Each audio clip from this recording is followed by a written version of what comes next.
English girl sad encumbrance. Oh, she ain't proud, not of mine.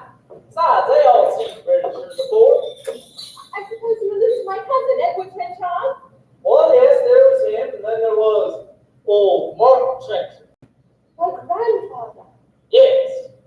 See, he was a real hoss, he was. His game was a bicycle bull, and as gray as a coon in the fall.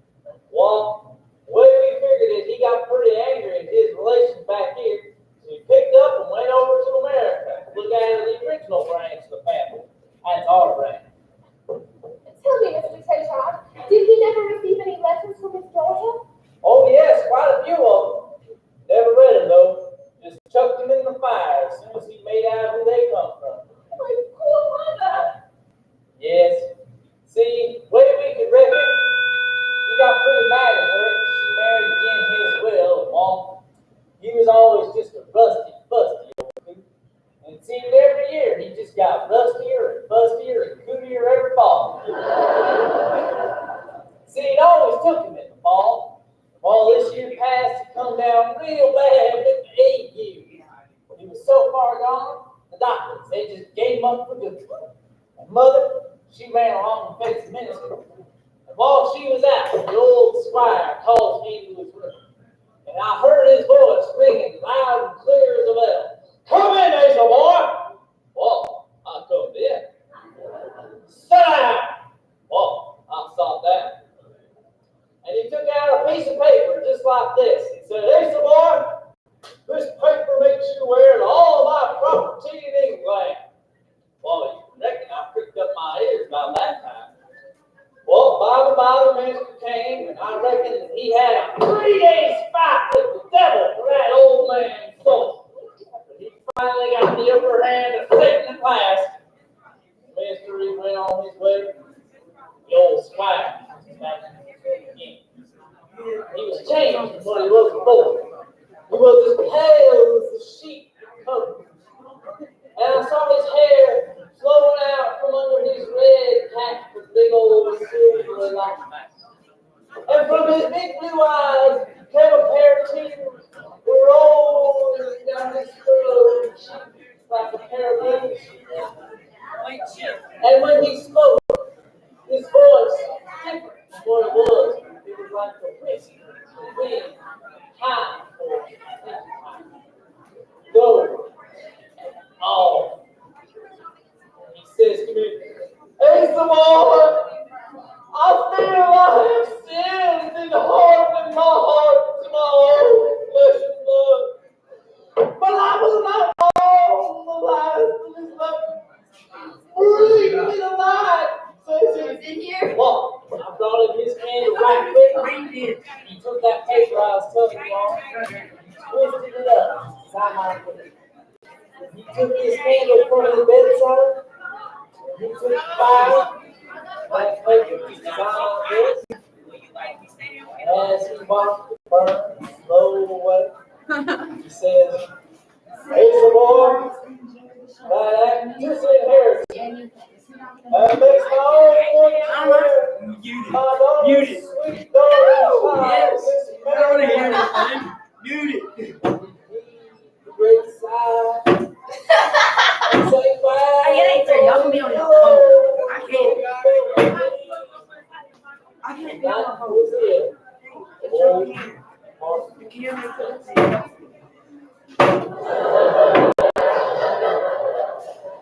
Mute. My poor grandfather! TJ's not here. Stop it! Stop muted, man! Wow. I reckon I'll leave her alone. Yeah. Look, there lies $400,000 in the set. He's not under his desk. I'm always gonna get it.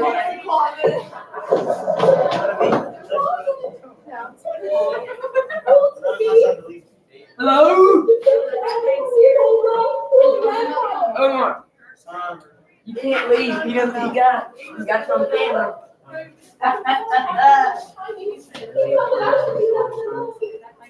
Turn it off. They like to leave. We put it on the toilet. We're supposed to do that. I figured that out. I don't know, right there. Read this. Read it right there in front of you. Hey, read this. And it's on the way, we were gonna listen up in the library. I don't know if there's anything to do with it. I'm not sure, just have a seat in that back. Just have a seat and It says sit back, sit back, relax, and enjoy the show. And do not mute or pause with. I'll take a picture of this. Hold on. Put that Oh, come on, man. back. I'll take another picture. First, I need to see the picture when I walk in. It's just like, Me too.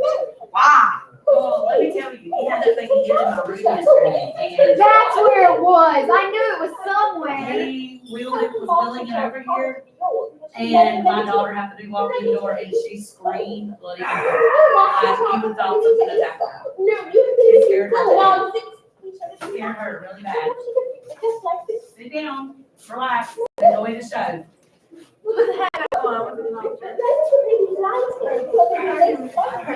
You down, relax, and enjoy the show. But hey, I would advise you to put the hat back. Put the hat back. He looks better bald. He looks better bald.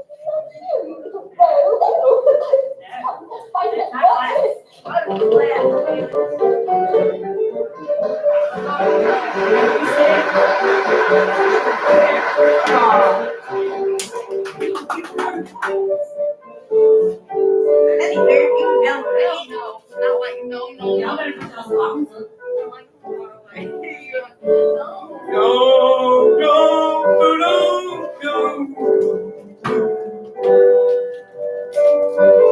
Hey, there he is. He's right there. He's as serious as I can. He's right there, I promise you.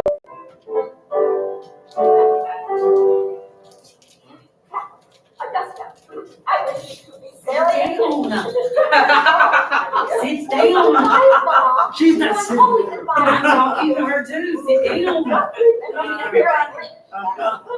Funny. Have a seat and watch the movie. Oh, what's I ain't in trouble? Get your tail in class. Oh, what's I ain't in trouble? Well, ma'am, I reckon that shooting's just like most things in life. You gotta look straight, hold strong, calculate the distance, keep the sun out of your eyes, just for the wind, and one, you're just bound to hit anything in life as well as shooting. George, you're all so clever. You're so clever. So clever. So instinctive. So I can't go to sleep. oh, well, come on, Richard. 3, 4, 5 of us today. People sometimes disagree. We all No, there was 7 of us. Why, you wouldn't happen to meet Miss Guston here now, You would 4 you? were over there and us 3 This were over gal and that old woman are trying to get me off the track. there. Well, now, if a rough spun character like me was to come forward as suitor for your daughter's hand, why, you wouldn't treat me the way some She's trying to gals murder me. would when they found out I already had all that property. Robert thing. You're joking. Johnson, Come Tone, on, George. Well, I know, the old squire thought better on it and made his own sweet daughter's darling child, Mary Mary. This is really there. Oh, I'm delighted. Delighted. Yes, you both look tickled to death. Still here. But you don't balance fortune, do you, Miss Guston? You great perfection. I'm sure I'm there too. Well, I'm just spilling over with affection. I'm ready to just pour all over you like apple sass on roast pork. You are speaking to my Get daughter. your butt out of here. When you kill Well, Avery. I am simply offering her my hand and my heart just exactly the way she wants them, with nothing in them. Yes, not the nasty beast. Sir, you don't know the manners of polite society. Don't know the manners of good society, eh? Well, I guess I know enough to turn you inside out, old gal. You sock knowledge eyes, old man trap. Oh, Super! Terrorists! The sound of the man! Oh, he's crying. $400,000. Shut the window. Go up in smoke. Oh, and all Why these can't I guys record that? down this area. They're giving me herself. Oh, there's 8. There's usually more. There's 2 people. Ta-da! I'm there.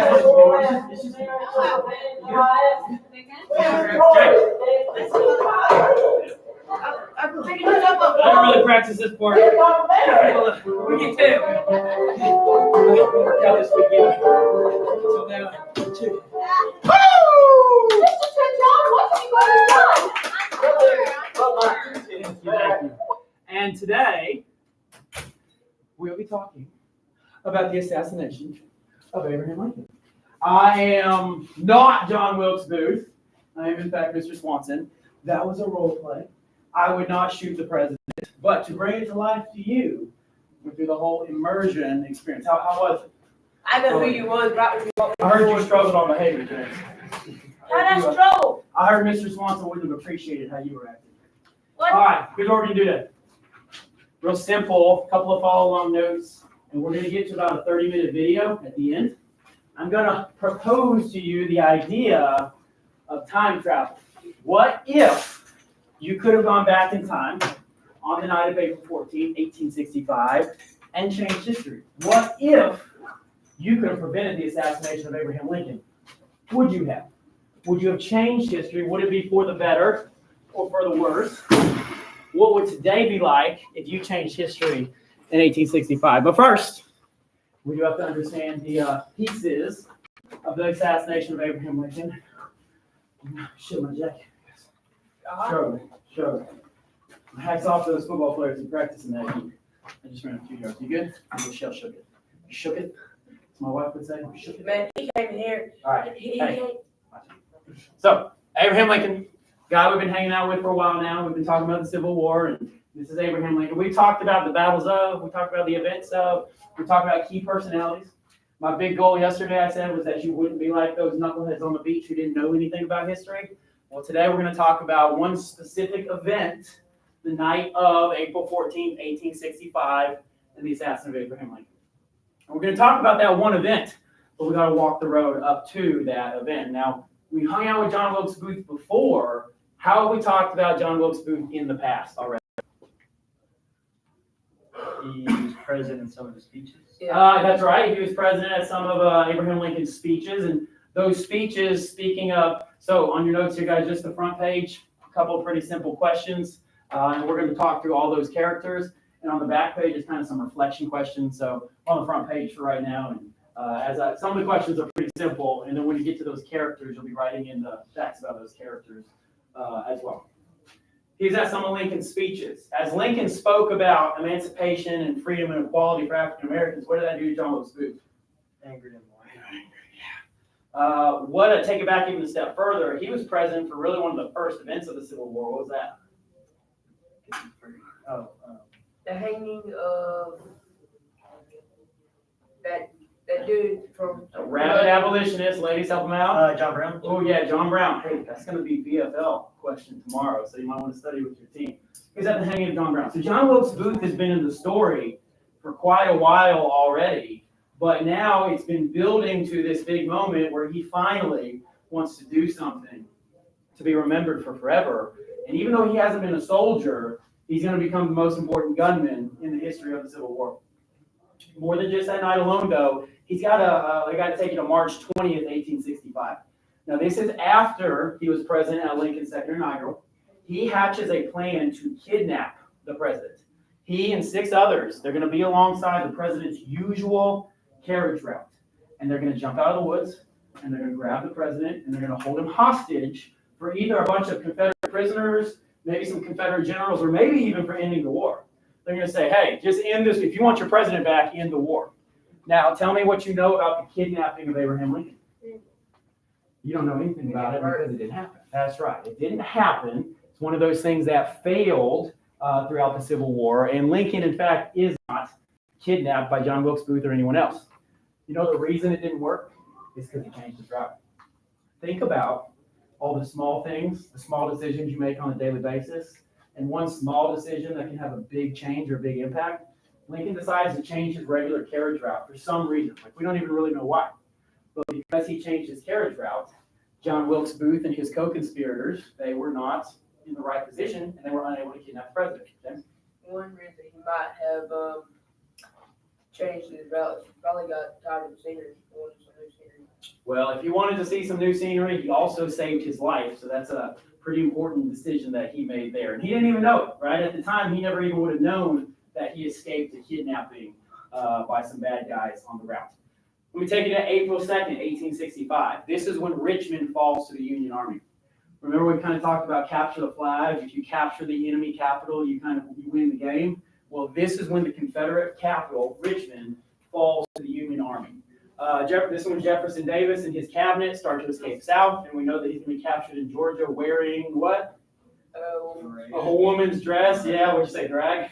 Essentially, right?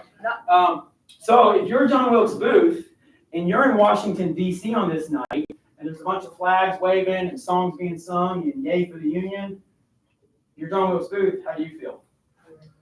Yeah, even more anger. He's devastated, and he grows in his anger as well. So he's seeing that the war is coming to an end unless he can do something about it. So he becomes committed to try to do something to change the war, get it, something at the last minute here, something dramatic. It would have to be something dramatic to actually change the war.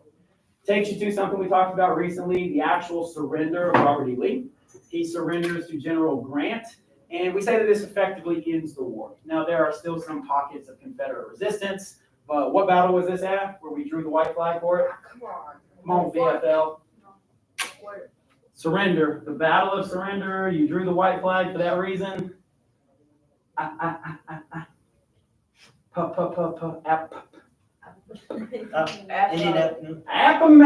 is on the tip of your tongue. I know it was. Appomattox.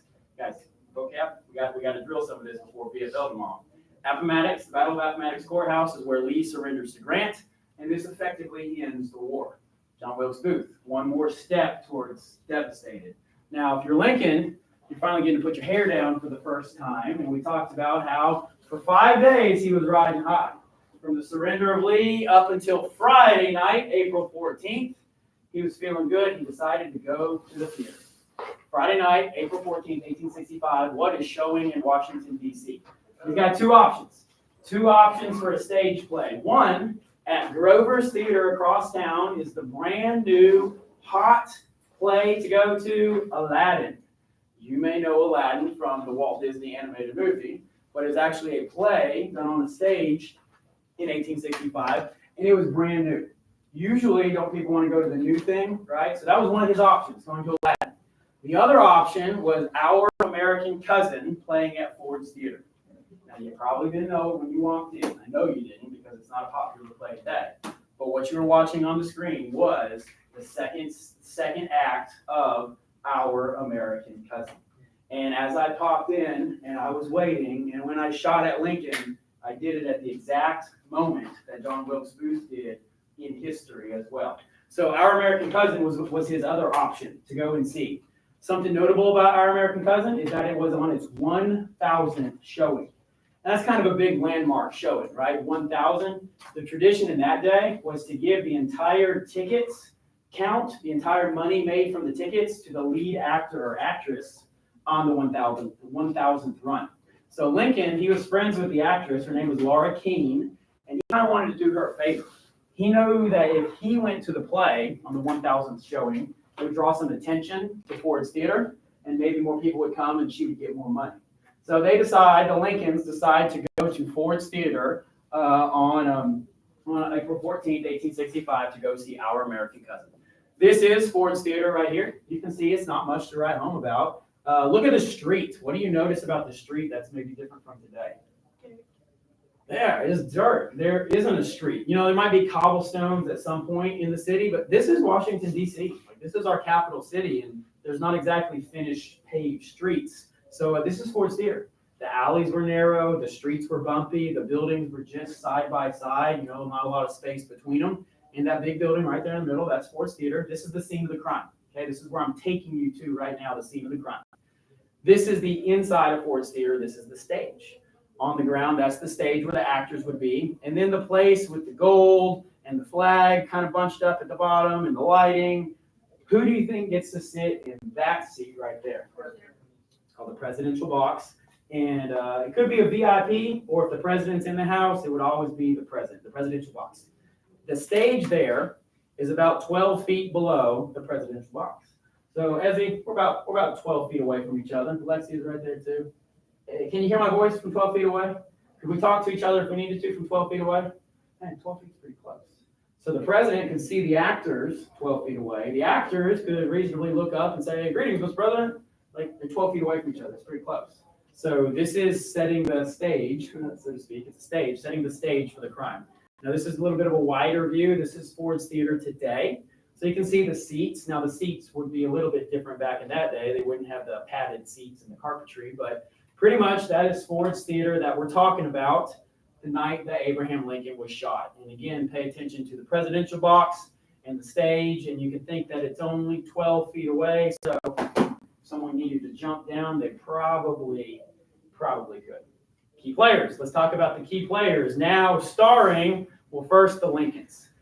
Talked about Abraham Lincoln already. I've told you some big facts. I've told you some interesting facts. Like he was a cat lover. Y'all remember that? Kit Kat Meow. The Lincolns, they did not have an easy life together. He was said to have been depressed, which was called melancholy. She was said to be manic, or even crazy is the word for that. So he has lows, she has manic highs. Someday you're going to get married and you're going to realize that opposites attract. So it kind of makes sense that he had lows and she had highs. And they were a dynamic couple, right? They were good together, but they also fought a lot. They had some hard times. Obviously, he's leading the country through the war. He's carrying a lot of weight on his shoulders, but he's got a background for his depression as well. They lost a 4-year-old child in 1850. So they buried a child at age 4, 1850. That's before the war. They lost an 11-year-old child during the war.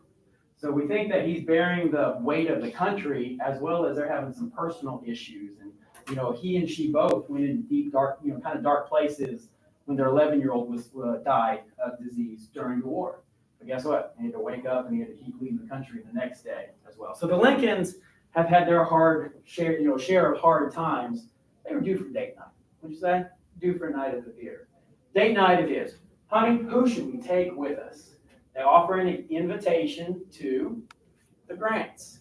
General Grant, he's just accepted the surrender from Robert E. Lee, right? Kind of a big time in his life and career. He's in Washington, D.C., as it is, right? He came to talk with the president. Well, hey, let's invite the Grants. This is his wife, Julia, right there. And Julia says, no. Julia says, decline that invitation. Why in the world would you decline an invitation from the President of the United States? She was in on it. Oh, so James, say it again. She was in on it. Said she was in on it. Students think that a lot, right? And you know what? That's good flexible thinking. I appreciate you using your brains. That is not the case, right? That is not why she declined the invitation. But that was a good thought. Always keep up that critical thinking. Think about it. The president. I can't imagine, if I get offered something from the president, my gosh, I'm going to take it. Especially, he's the general. The president's the boss. How are you going to turn down an invitation from your boss? You want to know why? It's really funny. The women didn't like each other. Mrs. Grant did not like Mrs. Lincoln, and they're kind of in a cat fight with each other. So Mrs. Grant demands that her husband decline an invitation from the President of the United States because she does not want to hang out with Mrs. Lincoln all night long. That's a small decision that saved their lives. Because if Grant had been in the box as well, John Wilkes Booth was intending to do a double assassination, Lincoln and Grant. That could have crippled the Union. Losing the president and the general-in-chief, that could have been 2 big murders at the same time. Could have crippled the Union, but small decisions changed all that, and the Grants weren't in the box at the time. Would that be the biggest murder in U.S. history? It's hard to declare, but it would have been a very large government double murder at the same time, for sure. For sure. That's kind of opinion-based, biggest murder, but in terms of the government, that would have been 2 big murders at the same time, for sure. They don't invite the Grants, or rather the Grants decline their invitation, so they invite Major Henry Rathbone and his fiancee, Clara. Ladies, what do we think about Henry Rathbone? Is it the chops, the mud chops for you? Fellas, Clara? With the dress for you. They're a young engaged couple. He's obviously in the army, but he's not on the fighting front. Her daddy is a congressman, so she's kind of in government. They're not the high profile people like the Grants, but they're the ones that Lincolns are taking to the theater on this night. So we got a double date, Lincolns, Rathbone, and Clara Harris. Let's go to the theater. James? Is that blood on her dress? That is just a decoration on her dress. Now we got another leading figure, and it is John Wilkes Booth. This is who I was portraying. I am not John Wilkes Booth. I do not believe like John Wilkes Booth. I would never elevate John Wilkes Booth because he is a bad guy in history. But I played him to try to bring it alive to you just a second here. Ladies, back to you. Looking at John Wilkes Booth, what do we think about him? Physical features, his face, his smile, his hair, kind of dreamy, good looking. Some say yes, some say no. At his time, he was a dreamboat. Okay, in his day, he was good looking, he was desired. He had a lot of girlfriends. Okay, he was talking to a lot of girls, letter writing on the side. So he was a dreamboat. He was a good looking guy. He was an actor, not a film actor because we don't have film, but a stage actor. That's how he got famous. Now, he was also a Southern sympathizer, a Confederate. He lived in Maryland, which was a border state. But the reason he was in Washington, D.C. is because of his job. Because that's where he could get some stage time. That's where he was getting roles. He hated being in the North. He hated being around Lincoln and the Union. But that's where he was because of his job. He was very anti-North, pro-secession, pro-slavery. In fact, I've read some of his personal writings. He's very racist. Okay, he's a bad guy. He did not see African Americans as equals. Bad guy. And as a Confederate sympathizer, he saw the war being lost. He wanted to do something to change that. Now, he's also, we got to kind of understand his head, right? Why do people do things? Because of their inner motivations. John Wilkes Booth was from an acting family. His brothers were also famous actors. So Edwin, Junius, and John. John is on the far left there. This is the only time the three of them were ever in the same play together. Let's try to make a comparison. Who from the present day, like who's an acting family that you can think of? Multiple people in the same family who are into acting. The Hemsworth brothers. Chris and Liam, okay? The Will Smith's family. He and his wife and his kids. Y'all know the Wahlbergs?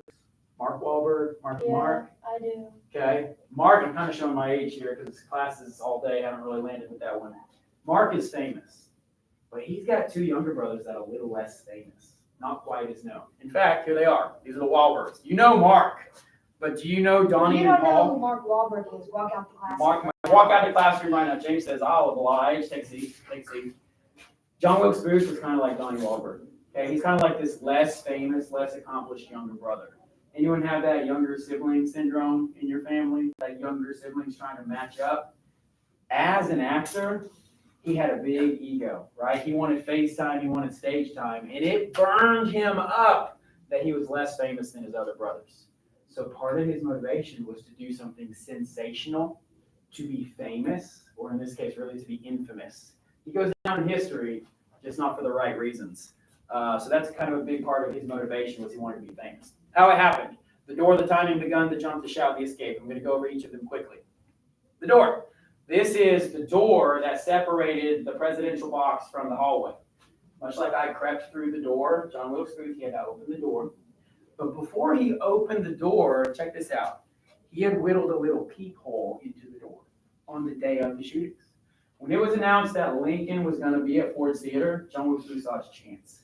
He was a normal person to be in and around Ford's Theater. Now, he could walk around and nobody would think twice of it. Like, oh, hey, John, what's up?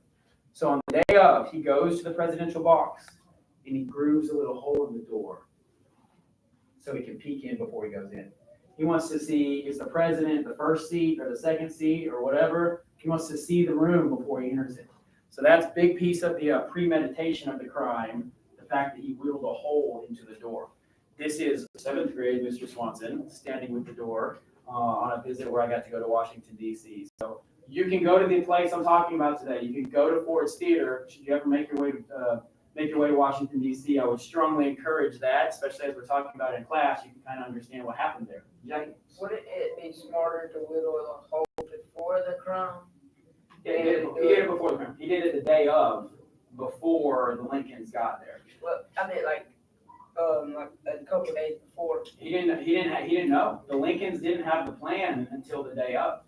So it wasn't a part of, he couldn't have had a bigger plan because it wasn't announced that the Lincolns were going till the day of. I'm just saying that would take a little bit of time to little whole that. I agree.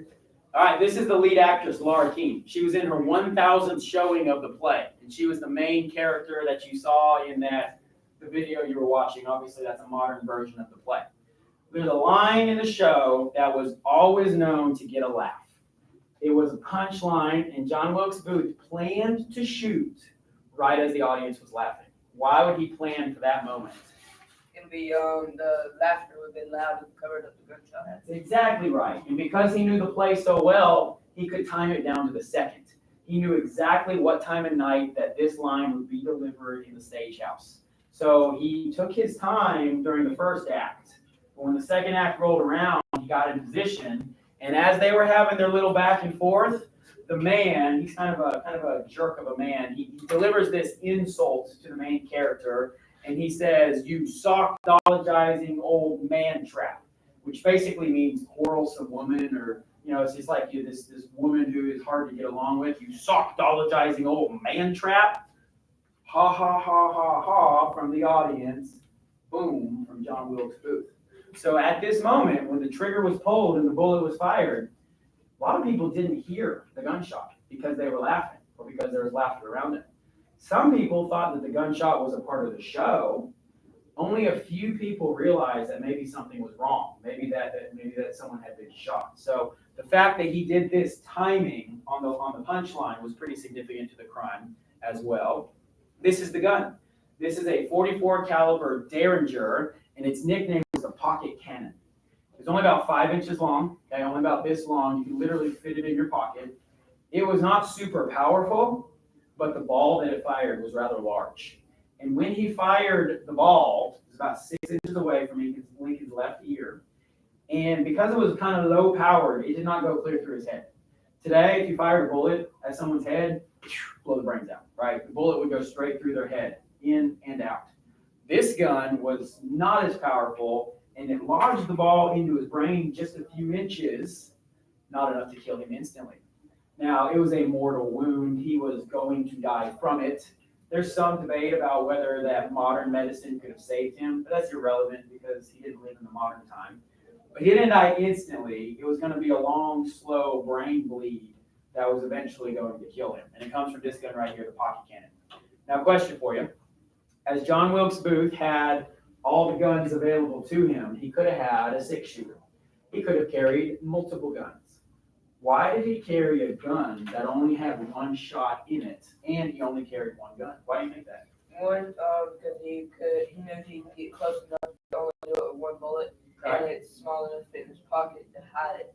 But all the other guns would have been right around. Okay. The concealable piece of it, he knew he could do it in one shot, but what if the gun malfunctioned? He didn't have backup.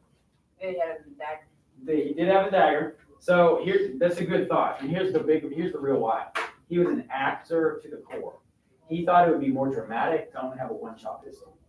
He said, if I'm going to do this, I'm going to do this like an actor. I'm going to take one shot, one kill. Everybody's going to know me as the one-shot, one-kill assassin, and that's going to be a part of my legacy. So he really thought through all that. He wanted to be as dramatic as possible. James, you're right. He did carry the dagger, and he had to use it on Major Henry Rathbone, which I'll tell you about in just a second. Here's 20-year-old Mr. Swanson with John Wilkes Booth's gun. And should you ever wonder what it looks like to look down the barrel of John Wilkes Booth's gun, that is it. Now, Lincoln got shot in the back of the head, so he never had that view. But, man, if you're going to look down the barrel of the gun, that's what it would look like. Jason? Good, Kate. Do not look down the barrel. Yeah, don't look down the barrel of the gun. Don't look down the barrel of the gun. This is all at Ford's Theater. It's a museum these days, and it's really fascinating.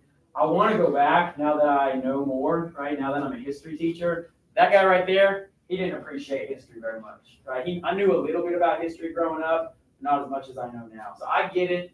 You're sitting in your seat. It's a little warm in here. You're drowsy, and I'm talking again. But embrace this history because someday you are going to appreciate it a little bit more than maybe you do right now. The jump. So something he did. So he goes in. He opens the door. He shoots.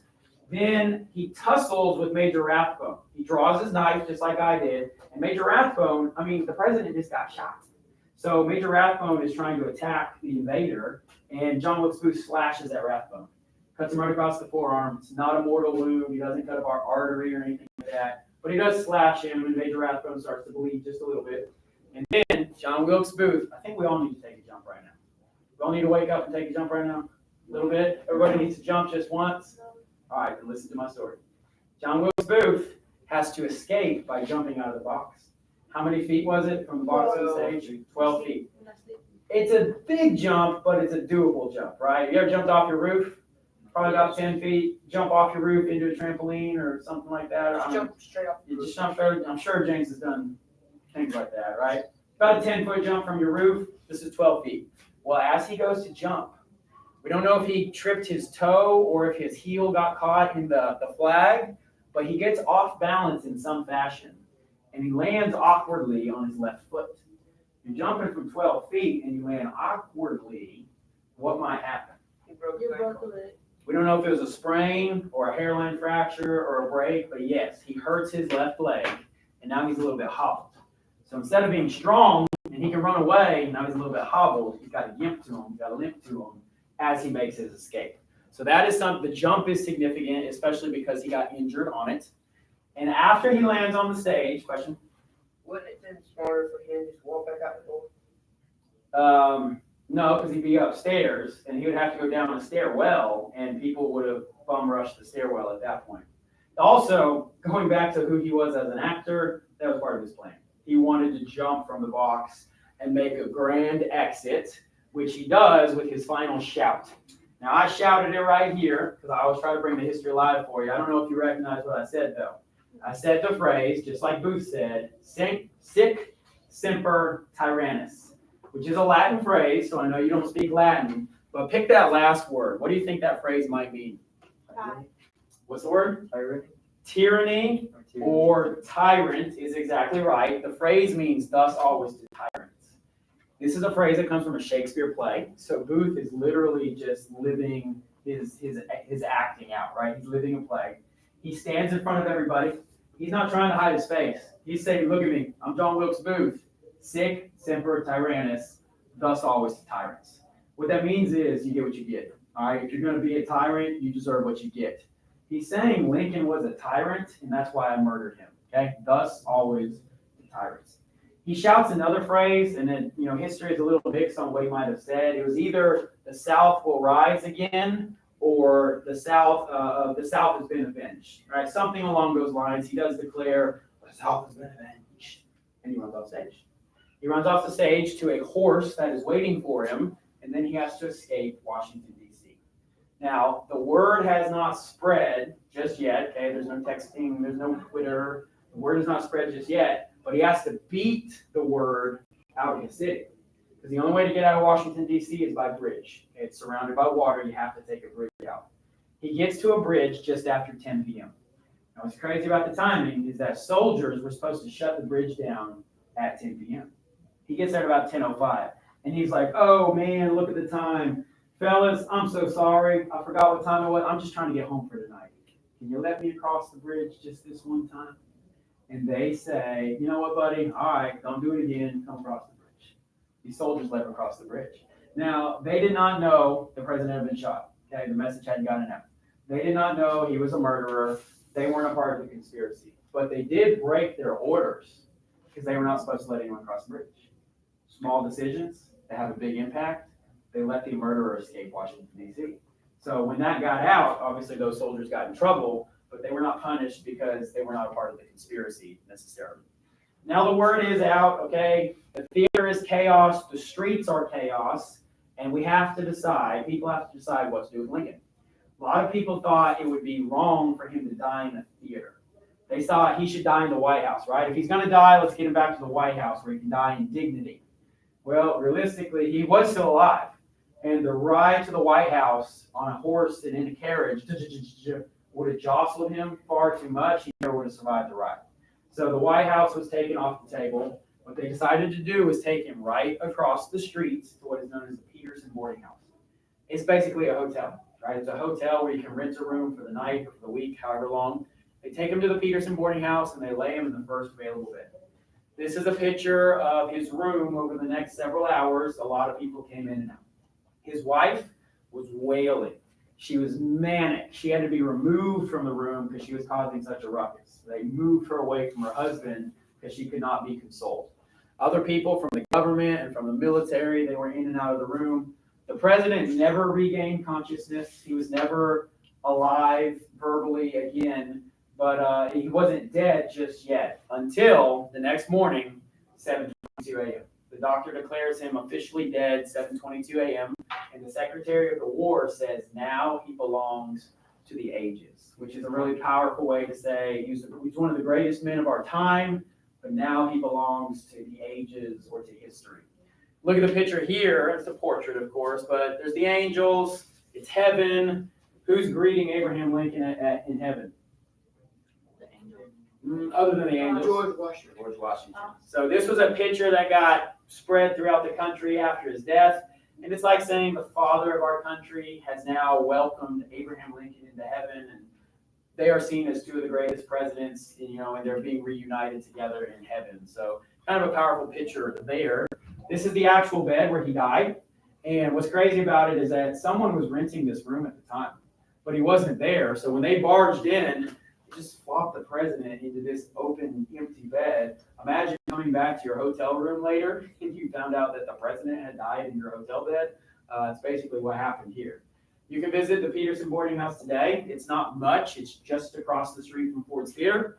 And this is what the setup of that room looks like. The room where Lincoln died, it still exists. It's right there, and you can go and visit it. This is the only picture of Lincoln in death because the Secretary of War, he forbid pictures from being taken of Lincoln's body. He did not want people to remember Lincoln dead. He wanted people to remember Lincoln in life. So he forbid pictures to be taken from Lincoln's body. But one photographer broke those rules, did take a picture, but he didn't say that he took a picture ever. He actually hid the pictures, he hid the negatives, and his family uncovered these negatives in the 1950s. So almost 100 years later, this guy's family is kind of going through some old family heirlooms, and they find this picture, and they're like, oh my God, this is one of the most famous pictures of all time that has never been released. So long after Edwin Stanton was dead and he couldn't do anything to punish anybody, they published this picture right here, and you can tell that it's Lincoln. You can tell that the military is guarding his body. Hear me on this. Do not Google Abraham Lincoln's body. Do not. There are hoax pictures online. Kind of look like Abraham Lincoln, but just because a corpse has a beard doesn't mean it's Abraham Lincoln. And there's a lot of hoax pictures out there trying to say that this is Abraham Lincoln's body. They're not. This is the only picture of Abraham Lincoln's body. It's kind of from afar. But anyway, what? How much money do you think they got for selling that picture? I don't know. It's a fair question. I don't know. His body goes on a nationwide tour because a lot of people wanted to express their sympathies or their grief. So it's basically like a nationwide funeral. Went from Washington, D.C., all the way around the East Coast, and went all the way into Illinois, where he is buried in Springfield, Illinois. This is 7th grade Mr. Swanson. Alexia, you're missing all the young Mr. Swanson photos. This is 7th grade Mr. Swanson with the bugle that was played at Abraham Lincoln's funeral. So again, just kind of visiting different things in my young life. I love Washington, D.C. personally, and we're not that far away. You could take a road trip there someday, maybe like spring break. All right, but wait, there's more. Let's talk about the people who did this to him. The conspirators, the manhunt, the capture, and then the trials and the executions. And this is where your cast of characters, okay, the page you have, this is where we're going to go over the 5 people that you still have in front of you. So first of all, a reward was put out for John Wilkes Booth. $50,000 back then would be like $800,000 today. You willing to try to hunt him down for about $800,000? Yeah, a lot of people were looking for him. But here's something. It was a wider conspiracy than just shooting the president. Now, if he could have gotten the president, James, you asked this a little bit earlier. If he could have killed the president and Grant, that would have been big. Okay? 2 figures killed in the same presidential box, that would have been big. But the conspiracy was even wider than that. They were also targeting the vice president and the secretary of state. And if these men could have killed all those figures in one night, could have crippled the Union.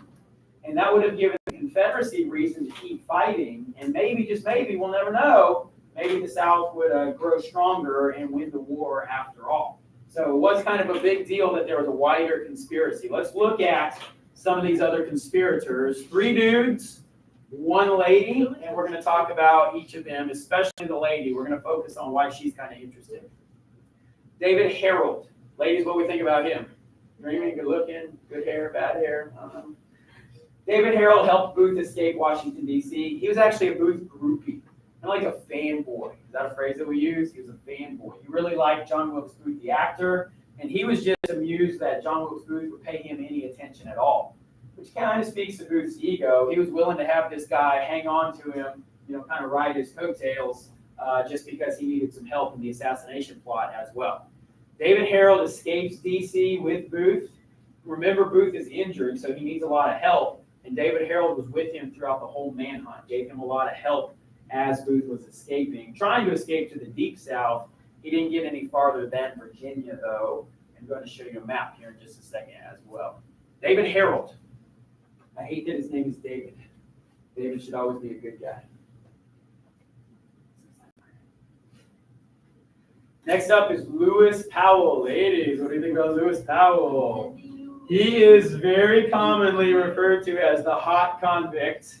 Don't go Google that phrase, but Lewis Powell is seen as a good-looking guy. And in fact, a lot of people had a hard time believing that such a good-looking guy could have done something so dastardly. Lewis Powell was the only actual Confederate soldier involved in the plot. He'd been in the war serving with the state of Florida, which was a Confederate state. He was assigned to murder the Secretary of State, this old man, William Seward. Now, Lewis Powell was a strong guy. He was taller than the rest. He was stronger than the rest. He was said to be like as strong as an ox. He was a strong beast of a man, a young man. And he actually breaks into Seward's home, like knock, knock, boom, breaks his way into the home. He attacks the Secretary of State in his bed because Secretary of State Seward, he was actually sick from another problem, so he was recovering in his bed. Lewis Powell beats him, pummels him with a knife and with his fists. Remarkably, Secretary of State does not die. So Lewis Powell thought he had done his job. He thought he murdered the Secretary of State, but in fact, the Secretary of State does survive, kind of against inexplicable odds. He probably should not have survived. So that's Lewis Powell. All these pictures that we're looking at are basically their mug shots. After they've been arrested, these are photos that got taken of them. Next up is George, of course, right now, Atzerodt. George Atzerodt is a Confederate, George Atzerodt is a German immigrant, and George Atzerodt was assigned to attack the vice president. Now, at this time, I know it's hard for us to understand, but at this time, the vice president lived in a hotel. It's a nice hotel, but he lived in a hotel. And pretty much anybody could just knock, knock, knock on his door and get an audience with the vice president. These days, of course, security and protection, and not everybody can just come up and knock on the door. But the plan was for George Atzerodt to just knock on his door, and as soon as he opened the door, shoot him in the face. Well, George Atzerodt, he was never truly into the plan. He wasn't all about murder. He was thinking about kidnapping, but he wasn't all about murder. So on the night of the assassinations, he spends the night drinking. He hops from bar to bar, and he never even attempted the murder. He never even goes to the vice president's room, and technically he does not do any crime at all, because he loses his nerve and he doesn't even attempt to Why did he go get find the vice arrested? president. Well, that's a great question. If he did not commit a crime, why did he get arrested? Because he was part of the plot. Because he was part of a wider plan. He Doesn't matter if you didn't do it or not, you're still going to arrest. He was a part, if you have the knowledge of the crime that does happen, it is seen as being complicit to the crime, just like he did it. Yeah, and that's true to this day. And that's absolutely true to this day. All right, George Atzerodt. So that's 3 dudes. This next one's a little controversial. Oh, there's the vice president, President Andrew. Well, he goes on to be President Andrew Johnson. This one's controversial because why? She is a she. She's a she. A lot of people had a hard time believing that a woman could be involved in a murder plot. And furthermore, once she was put on trial, a lot of people had a hard time considering the idea of executing a woman. She should not be executed. A lot of people thought that execution was not suitable for a woman. Well, let me tell you about Mary Surratt. It is true that she did not commit any bloody crimes. Okay, she was not a part of the shooting or the killing, but she ran a boarding house where all of these men met. She absolutely knew about their plans. Okay, she had an understanding about their plans, and she also kept weapons and supplies for them. So along those same lines, everything we just said about Atzerott, she knew about the plan, and because of such, she was considered a part of the conspiracy, and she was put on trial for it, just like the men were. Now, there's plenty of Northerners who didn't have any problem putting her on trial. Plenty of Union folk who didn't have any problem executing her. But it was still kind of a part of the social considerations of the day. Can a woman be put on trial for murder? Is it possible that a lady like Mrs. Surratt is capable of murder? Well, Mrs. Surratt really got done bad by her son. It was really her son, John, who was involved in the plot, except that he wasn't there on the day it actually happened. He was in Canada at the time. He was a Confederate. He was really kind of like part of the Confederate CIA or the spy network. And he gets arrested several years later, but not soon enough to help his mom. He really lets his mama walk to the gallows for him because she got the punishment that maybe he deserved. That is Mary Surratt. What you got? Come on. You want to get to the video? Me too. I just want to get down. The manhunt. So Ford's Theater, Washington, D.C. You can see where the line starts. Not going to go through each step here, but John Wilkes Booth, he doesn't really make it that far. He's on the run for 12 days. He is kind of a bumbling idiot when it comes to being escaping. He makes several navigation errors. They have a hard time crossing the river. Eventually, they end up in Virginia 12 days later, where he is killed inside of a farmhouse. So I'm going to tell you that story right here as well. Some of y'all have passed through 6th grade and read this book, Chasing Lincoln's Killer. Is that any of you? Any of you in this school? This school reads this book in 6th grade, generally speaking. So never even heard of it before. Well, Chasing Lincoln's Killer, or there's an alternate, or there's kind of an adult version of the book called Manhunt. Take a look at the name of the author. Who's the name of the author? What's the name of the author? James L. No relation. I've never met him. James Swanson. It's not related to you. It's not related to me. No relation, but it is pretty cool because it's a pretty cool name. All right, here's one more guy for you. He's your 5th guy, Dr. Samuel Mudd. He is from Maryland. He's a Confederate sympathizer. Your neck's about to snap off your shoulders. He's a Confederate sympathizer. He did know Booth before the assassination, but it's questionable as to whether he was involved in the plot or not. Well, remember, Booth jumps, Booth hurts his leg. Booth goes to the home of Dr. Samuel Mudd to get his leg looked at. And because of that, Dr. Samuel Mudd is roped into the arrests. Now, Mudd is going to say that he didn't know who came to his house.